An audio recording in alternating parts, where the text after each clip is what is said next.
Hello guys सेवारो नमस्ते। हामी तपाईँहरूकै साथी। आज मैले फेरि नयाँ भ्लग लिएर उपस्थित भएको छु। आज चाहिँ हामी कहाँ जानेछौँ भाइ? हामी आज साकुरा फुल हेर्न विशेष गरी खामगोक भन्ने ठाउँमा जाँदैछौँ। यहाँहरूलाई साकुरा फुल देख्नु त पक्कै भएको होला र पनि यहाँ चाहिँ अब साकुरा भन्छन्, तर यो चाहिँ खासमा चाहिँ पयुङ है।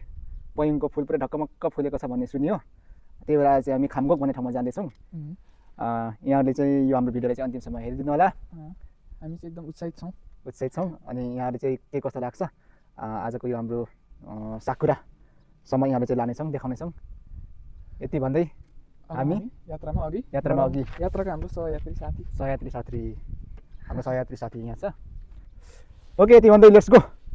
नेपाली रेस्टुरेन्ट सिक्ताङ हुँदै हामी जाँदैछौँ। त्यो चाहिँ मुगुक भन्ने ठाउँमा छ साथीहरू। यहाँको नेपाली सिक्ताङ रेस्टुरेन्टमा केही खानेकुरा खाएर सम्भवतः आज हामी चाउमिन खाएर जान्छौँ होला। त्यहाँ चाउमिन खान्छौँ, त्यसपछि हाम्रो यात्रा खामगोक रहनेछ। हामी खाना चाहिँ खाएर लाइट मिल खानेछौँ। भाइ यतातिर नि देखाउ, यस्तो छ कोरिया। साथीहरूले यतातिर पनि अब यसो भाइले यसो क्यामेरा घुमाइदिनु भाइ। अब हामी चाहिँ यात्राको क्रममा सानो समस्या आइहाल्छ। हाम्रो बुलेट बाइकमा चाहिँ 81 यहाँ चाहिँ बुलेट बाइकमा 81 तेल सकेको हामी याद वास्ता नगरी हिँड्नेछौँ। ठ्याक्कै अब यहाँ पेट्रोल पम्पमा तेल हालेर फेरि हामी अगाडि बढ्नेछ। हाम्रो यात्रा अगाडि बढ्नेछ। एकैछिन यहाँ विश्राम हुनेछ। यहाँ विश्राम एकैछिन। यस्तो छ यहाँको पेट्रोल पम्प, यहाँको दृश्यहरू चाहिँ यस्तो छ। यहाँ चाहिँ हामी सेल्फ गर्छौँ होइन त। सेल्फ हो, तर यहाँ आउनुभयो साउजी, नभए आफै सेल्फ पनि गर्ने थियो। ल अब हामीले पेट्रोल लगाइसक्यौँ। अब पेट्रोल लगाइसक्यौँ। अब फेरि हाम्रो यात्रा अगाडि बढ्नेछ। फेरि हामी अगाडि बढ्नेछौँ। यहाँ सियु छ, यहाँ नजिकै सियु छ। यो ठाउँ चाहिँ अलिकति राम्रो छ। खमसम्झा वरिपरि देख्न सक्नुहुन्छ। ल रिसिप्ट फाइनली कति हजारको लगाइयो भने 6000 को ठ्याक्कै 6000। फाइनली साथीहरू हामी मुगुक पुगिसक्यौँ। यो पछाडि देखिराख्नु भएको छ सन माठ हो, यहाँको सबैभन्दा ठुलो माठ। फाइनली साथीहरू हामी मुगुक आइपुग्यौँ। यो यार्सामा टक्कैसँगले होइन भाइ? आइपुगेको छौँ। अब हामी खाजा नास्ता खानेछौँ। साथीहरू हेर्नुहोस्, हामी यार्सामा पुग्यौँ। द यार्सा इच्छुङमा छ नेपाली, इन्डियन, श्रीलङ्का। साथीहरू ल हाम्रो राम भाइ चस्माले कस्तो देखिएको छ कमेन्ट गर्नु होला। र हामी चाहिँ टक्कैसँगले नेपाली रेस्टुरेन्ट यार्सामा हामी पुगिसकेका छौँ। अब हामी यहाँ खाजा अर्डर गरेका छौँ। एकछिनपछि हाम्रो खाजा यहाँ आउनेछ। फाइनली साथीहरू चाउमिन आइपुग्यो। चाउमिनको साथमा लस्सी। ल साथीहरू फाइनली चाउमिन खाइयो। कस्तो भयो भाइ? खाइयो, एकदम मिठो लाग्यो। मिठो लाग्यो नि होइन? चाउमिन खाइयो, मिठो लाग्यो। फेरि हामी पनि डम्मै भयो। अब हामी फेरि अगाडि बढ्छ हाम्रो यात्रा। अब चाहिँ खामगोकसम्मको यात्रा रहनेछ फेरि हाम्रो यहाँदेखि। हेलो गाइज, हामी फाइनली पुग्यौँ खामगोक भन्ने ठाउँ। अब यहाँले चाहिँ हामी यहाँ यो पयुङ पुरै ढक्कमक्क फुलेको रहेछ। अब हामी यहाँले चाहिँ पयुङ फुलेको दृश्य यहाँले देखाउनेछौँ। ल साथीहरू, खामगोकको साकुरा फुलको दृश्य हामी यहाँले देखाउनेछौँ। एकदमै ढक्कमक्क फुलेको रहेछ अहिले साकुरा भित्रहरू। पयुङको फुल एकदमै गाडी जाम भएको हामी देख्न सक्छौँ।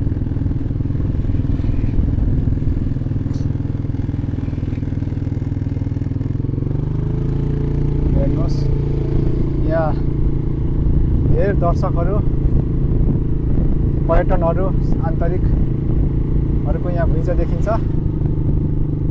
है राम भाइ, के कुरा भन्दै जाउँ? म चाहिँ एकदम क्यामेराम्यानमा राम भाइ हेर्दाखेरि अलिकति रिफ्रेस हुने खालको रहेछ। तर यो अझै फुल्न बाँकी नै रहेछ। यो अझै राम्रोसँग चाहिँ फुलिसकेको रहेनछ। जस 100मा 80% जति चाहिँ फुलेको रहेछ। 80% जति फुलेको छ। 20% चाहिँ कोपिला नै छ। कोपिला भन्दा पनि भएकै छैन।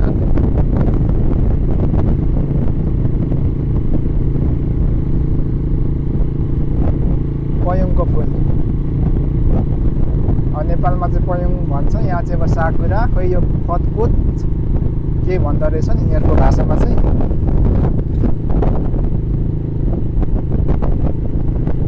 हेरेर भरपुर मनोरञ्जन लिनु होला।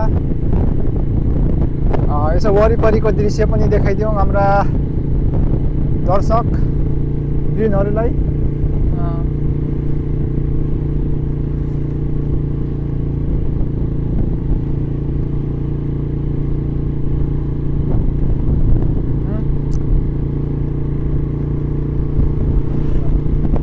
आजको मौसम एकदमै राम्रो छ।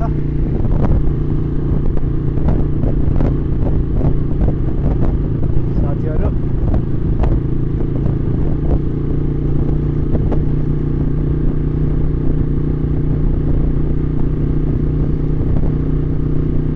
यसरी पयङको बोटलाई रोडको वारिपारि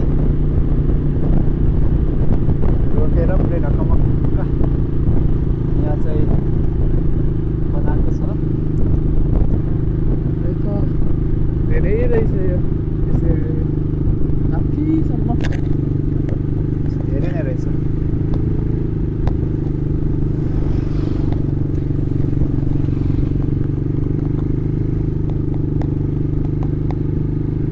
मान्छेहरूको भिड पनि निकै राम्रो नै के छ। देख्न सकिन्छ। यो चाहिँ तल यो खामकोक भन्ने मेन खामकोक यो बस टर्मिनलसम्म नै फैलिएको छ। अहिले चाहिँ यता यो माथि आँखाले नदेख्नेसम्म रहेछ यो माथिबाट पनि। हेरेर नभ्याउनेसम्मै छ।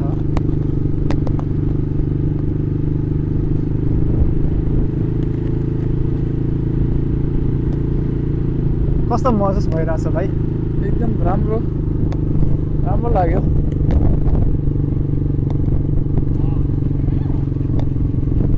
राम्रो लाग्यो। छेउमा खोला पनि रहेछ। खोला पनि छ। खोलाको छेउमा ट्याक्क मिलाएर व्यवस्थित तरिकाले लगाएको रहेछ।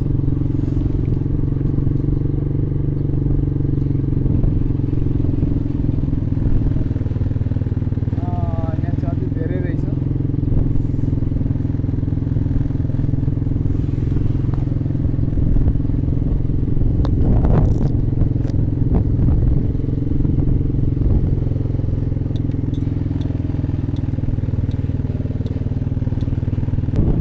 यहाँ चाहिँ राम्रो फुलेको रहेछ है भाइ? यहाँ अलिक यो चाहिँ अलिक धेरै फुलेको रहेछ।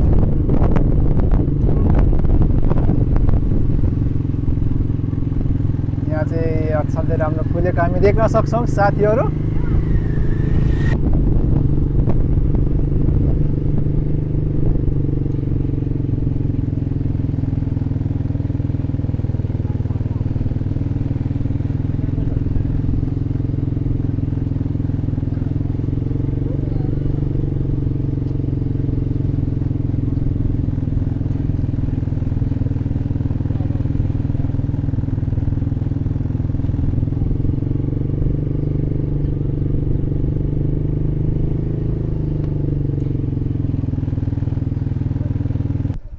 फाइनली साथीहरू भेट भयो। दिलकुमारसँग पनि भेट भयो, सन्तोष दाइ, ल 3 जना मात्रै हो।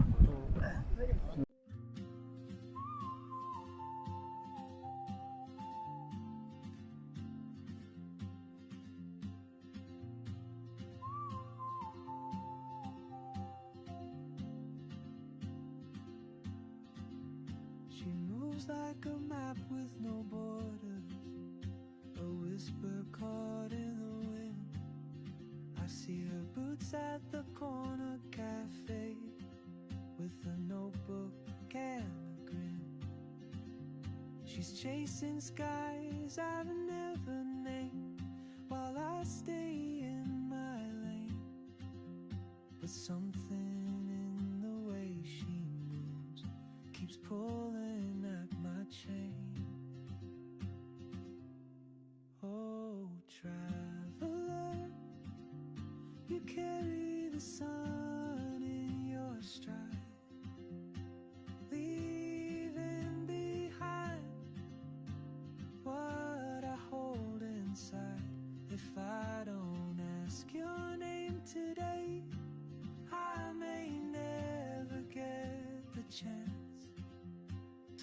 walk beside your wandering dance.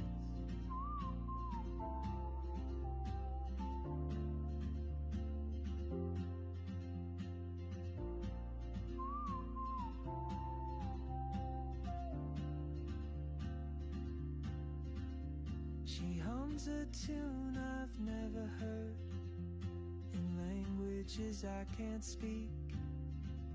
She writes down cities on her wrist and dreams she'll never keep. I sip my coffee, miss my cue, still anchored by my fear. But time rolls on like open roads, and soon she won't be here. Oh, traveler, you carry the sun in your stride, leaving behind what I hold inside.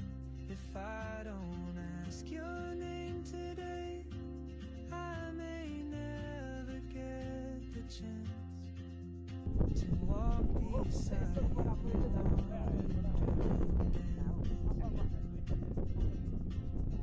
Maybe next year in Madrid, on some quiet mountain ridge, I'll see you turn and I'll be brave. But what if courage comes too late?